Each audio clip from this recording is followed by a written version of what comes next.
सबको पैसे की इंपॉर्टेंस तो पता है। क्या आप में से कोई भी है जो डेली उठ करके सुबह अपने पैसे को आग लगाता है? कोई नहीं है। पैसे की वैल्यू हमको पता है। 100 रुपए बचाने के लिए पता नहीं कितने धक्के खाते हैं, अपना कितना टाइम खराब कर देते हैं। पैसे की वैल्यू हम सबको पता है, वो किसी को भी सिखाने की जरूरत नहीं है। टाइम की वैल्यू हमको पता ही नहीं है। क्यों नहीं पता है? क्योंकि हमारी विजन बहुत ही शॉर्ट टर्म है। अगर विजन लॉन्ग टर्म हो जाए तो हम समझ सकते हैं कि एक्चुअल में हमारे लिए टाइम की क्या वैल्यू है। जैसे आज अगर आप स्टूडेंट हो, मान लो पढ़ाई कर रहे हो, तो आज एक्चुअल में अभी इस स्टेज में आपके लिए टाइम की क्या वैल्यू है? कुछ भी नहीं है। अगर टाइम वेस्ट करते भी हो तो क्या हो जाएगा? अगर फाइनेंशियली देखा जाए तो क्या लॉस हो रहा है आपको? अगर आप अपना टाइम खराब करते हो तो ज्यादा से ज्यादा एग्जाम में नंबर कम आ जाएंगे, बस खत्म। अगर मैं अगले 1-2 साल, 3 साल या 4 साल तक की बात करूं तो इससे ज्यादा तो कुछ भी नहीं चला जाएगा ना हमारा। लेकिन अगर इसी विजन को हम लॉन्ग टर्म कर दें कि आज जो आप टाइम खराब कर रहे हो उसकी वजह से अगले 10 साल में या 20 साल में आपको कितने का नुकसान होने वाला है। 10 साल बाद आप में से कितने लोग हैं जो फाइनेंशियली अच्छा पैसा कमाना चाहते हैं? सारे ही चाहते हैं। अच्छे पैसे की डेफिनेशन क्या है आज के टाइम में? क्या 5,000 रुपए महीना अच्छा पैसा है? लाख रुपए महीना, चलो मान लेते हैं, इसी को हम एक बेंचमार्क पकड़ लेते हैं। कितने हैं आप में से जो अगले 10 साल बाद लाख रुपए महीने का कमाना चाहते हैं और उनको अंदर से लगता है कि वो कमा सकते हैं? कितने हैं जो ये कहते हैं कि अगले 10 साल बाद अगर मैं महीने का 50,000 रुपए भी कमा रहा हूंगा तो बहुत है? कितने ऐसे हैं जो कहते हैं कि अगले 10 साल बाद अगर मेरे को 20,000 रुपए महीने का भी आ जाए? 10 साल बाद की बात हो रही है, तब तक इन्फ्लेशन भी बढ़ चुकी होगी, महंगाई बढ़ चुकी होगी, हर चीज महंगी हो चुकी होगी। अब कितने हैं जो कहते हैं कि अगले 10 साल बाद अगर मेरे को 20,000 रुपए महीने का भी आ जाए तो बहुत है? कोई नहीं चाहता। सब अंदर से क्या चाहते हैं कि लाख रुपए महीने का है। बट कड़वा सच क्या है?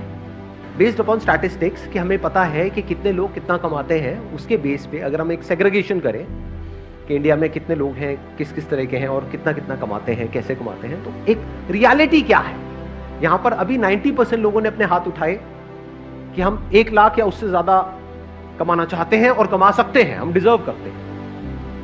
बट क्या एक्चुअल में 90% लोग 10 साल बाद लाख रुपए महीने का कमा रहे होंगे? रियलिटी क्या है कि यहां पर जितने लोग बैठे हैं उसमें से 90% ने अपने हाथ ऊपर करे थे कि वो 1 लाख रुपए कमा रहे होंगे।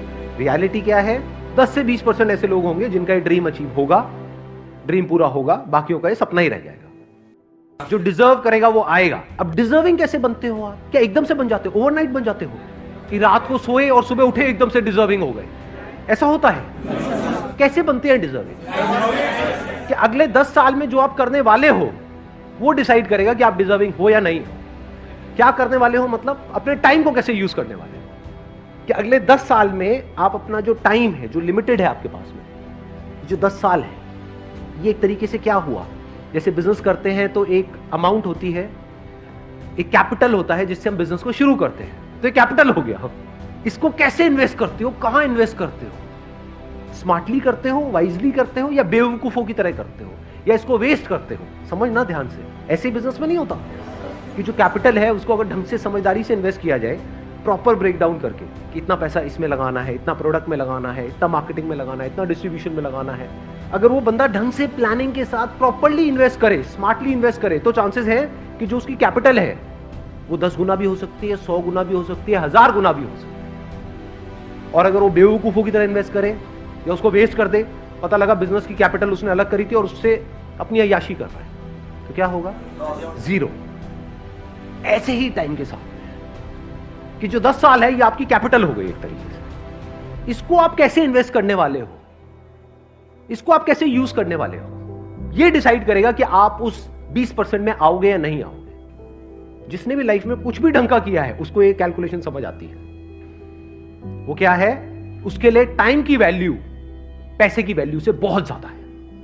क्योंकि अगर पैसा चला भी जाता है तो टाइम से आप वापस से पैसे को अर्न कर सकते हो, लेकिन अगर टाइम चला गया तो कितना भी पैसा खर्च कर लो, जो टाइम गया सो गया, वो वापस नहीं आने वाला।